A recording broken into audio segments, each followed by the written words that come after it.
তো তারপরে আপনারা এখানে নিচে আসবেন, আসার পরে ব্যাঙ্ক অ্যাকাউন্ট অপশন আছে, সেখানে ক্লিক করবেন। ক্লিক করার পরে উপরে আপনাদের যে ব্যাঙ্ক থাকবে সেই ব্যাংকের এখানে নাম থাকবে, এখানে আপনারা ক্লিক করবেন। ক্লিক করার পরে দেখেন আইএফসি কোডটা বের হয়ে গেছে। হ্যালো এভরিওয়ান, সবাই কেমন আছেন? আশা করি সবাই ভালো আছেন। তো ফ্রেন্ডস, আজকে আপনাদেরকে শেখাবো ফোনপের মাধ্যমে কিভাবে আইএফসি কোড বের করবেন, সেই সম্পর্কে আজকে আপনাদের সাথে আলোচনা করব। তো আমরা ফার্স্টে চলে যাব ফোনপেতে।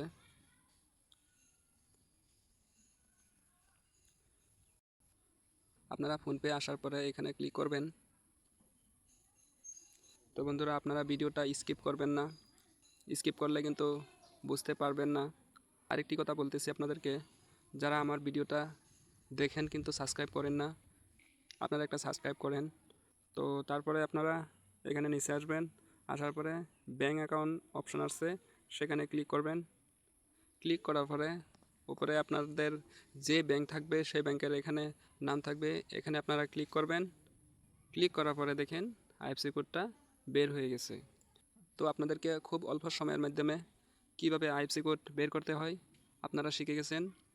তো বন্ধুরা, ভিডিওটা যদি ভালো লেগে থাকে অবশ্যই একটা লাইক, কমেন্ট, সাবস্ক্রাইব করবেন। আর দেখা হবে পরবর্তী কোনো নতুন ভিডিওতে। সে পর্যন্ত সবাই ভালো থাকবেন, সুস্থ থাকবেন। Thank you.